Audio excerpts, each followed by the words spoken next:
explosion over the weekend leveled a Northfield Township home, killing 4 and hospitalizing 2 others. Officials there are expected to give an update on the investigation. It looks like they're just starting now. Let's go ahead and take a listen. Block of Winters Lane for an unknown explosion. Responding officers found a single-family resident to be completely destroyed. I'd like to thank the following agencies for their assistance with this critical incident.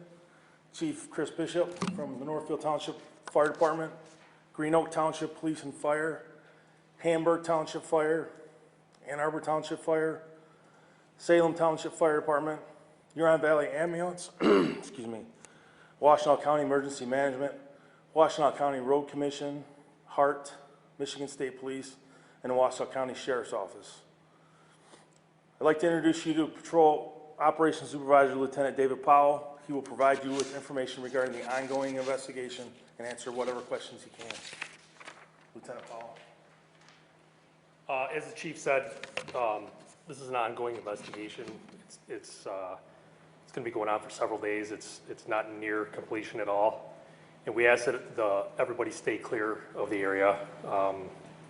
Let the investigators do their job, give them room. It is blocked off. It will continue to be blocked off and only accessible to the residents. As the chief said, our thoughts and prayers go out to the families and friends of the victims. And with that, I will provide you with the victims' names. So, Richard Pruden, P-R-U-D-E-N, is the sole occupant and owner of the residence there on Winters Lane. He's lived there for some time.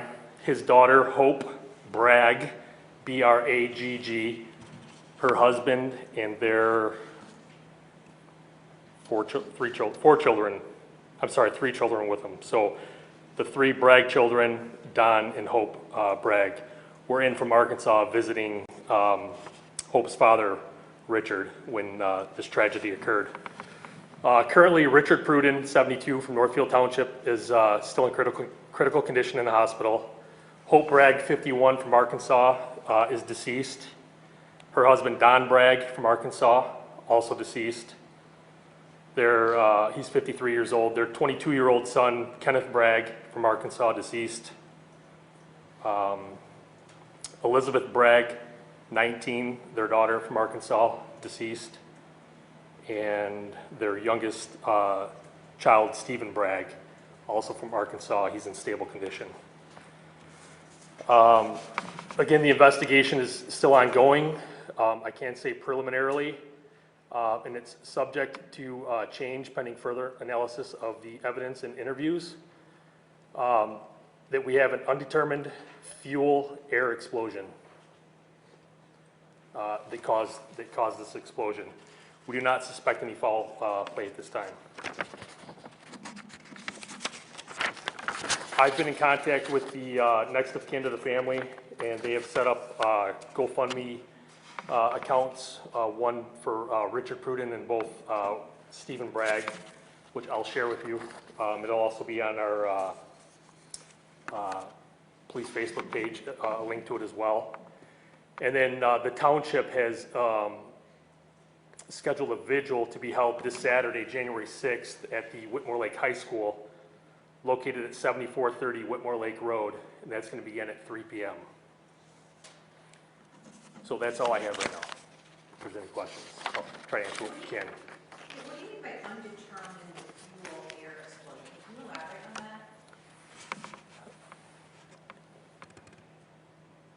that? Well, we have to do testing to find out what the fuel sources were to the residents, whether it's propane, natural gas, something of that sort. But we've ruled out foul play. I've seen rumors on social media that it may be a meth lab. We've found no evidence of anything, any type of butane lab, meth lab.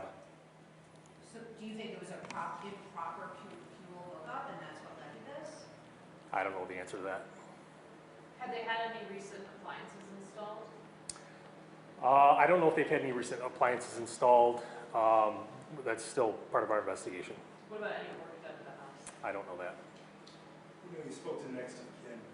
We know it had to be hard. What was that conversation It's horrible. You know, they're from out of state, and the next of kin are from a different state, and you know, they're trying to take care of the ones that are still with us and recovering in the hospital, and then their other distant relatives, you know, with stress and other health problems. It's awful.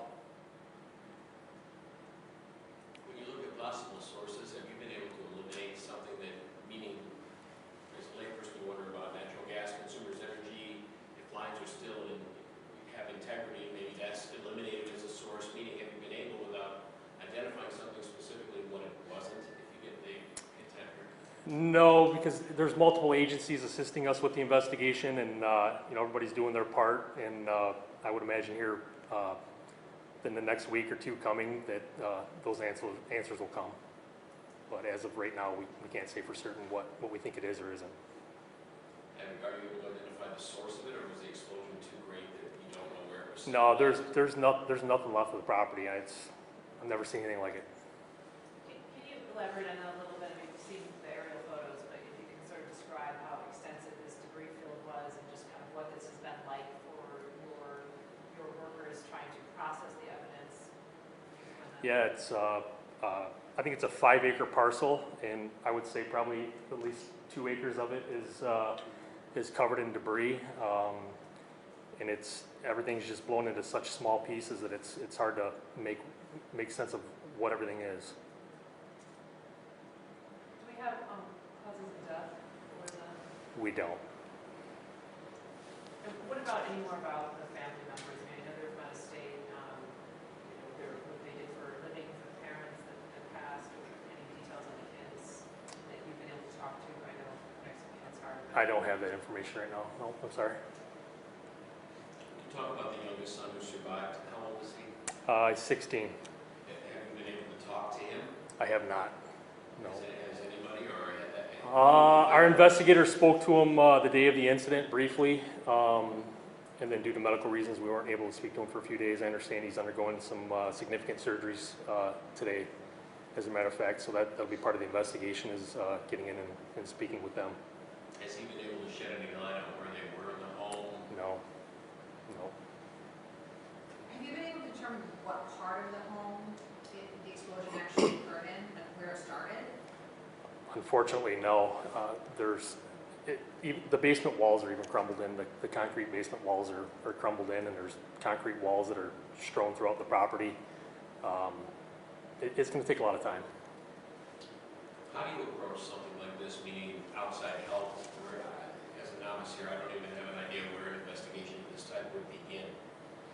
Yeah, that's a good question. You know, we're a small agency. We don't have many resources, and you know, we had, like the chief said, we had help from numerous outside agencies and counties that day. The state police, Livingston County, Washtenaw County, fire departments from all over the area, and you know, we don't train for houses exploding. You know, we train for a lot of other things, and I think our personnel did a great job with what we had thrown at us. So is there an agency that comes in and takes the lead on that part, or how long might this take? If you have No, I think we'll work it together with the other outside agencies, with, you know, that being their expertise in some of those areas, and then we'll put the big picture together and see where it comes to. Do you have any idea on time frame? I don't. We know it's no cost that's been determined just yet officially. I'm sorry, I didn't hear what you said. We know it's no cost that's been determined officially just yet, but with it being felt by a lot of people in the area and stuff, I know there's a lot of concern. Is there anything that people can do to try to, you know, prevent this from happening to them that you can speak on this side? Turn it over to the fire chief for that one. So I think, you know, the state of Michigan and the state fire marshals put out a lot of programs about carbon monoxide testing, things of that nature. If there's a concern for gas, we've always worked with Consumers Energy in Detroit, Edison, to try and alleviate that. So there are monitors, things like that. Again, it's preliminary. We don't know what type of gas yet until it's confirmed. And on our side, I've reached out to the Michigan State Police and their fire investigators to assist us. That's a requirement for us to work with the state fire marshals. So So some of those people we've had on scene, we've talked to them and try to rely on their expertise on this. And they've got some other resources I think that MSP has called in for us, so.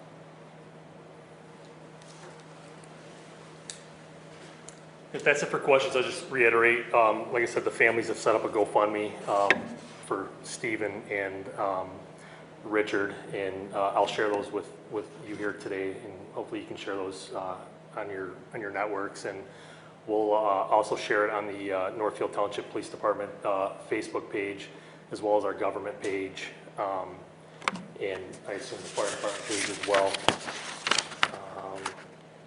And then just again to reiterate the vigil that's going to be held on Saturday, January 6th at 3 p.m. at the Whitmore Lake High School. If you can attend to show support for the not only the victims of this tragedy and their families and friends, but the community itself. Lieutenant, can I ask one more, please? Sure. Sorry. MSP was mentioned. Are there federal partners? I mean, who has expertise on this type of an investigation? Yeah, we're being assisted by the Michigan State Police and the ATF. Thank you. Yep. Are most homes in this area on like consumers, or are some homes for that propane? Like what's the sort of, you don't know yet? Yeah, I couldn't answer that to be certain what they would be on. We're a rural community. Some areas have natural gas and some don't. Was it an older home? I believe it was 79. 1979. 1979 is when it was built. Supervisor?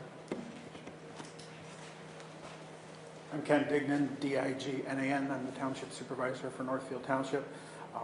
I just want to come up and thank our first responders. They've done a tremendous job here. It's not an easy job, but we have to think about them as well and their care. And this is a very caring, loving community, Northfield Township. We're a very tight-knit community, and I just want to say we're here for the family, we're here for friends of the family and the neighbors, but we're also here for our first responders. And I can't say enough about their level of professionalism and dedication to making sure that things are done properly. So, thank you. If that's all, I have a hard copy of the release for you as well. Thank you. Thank you. Thank you.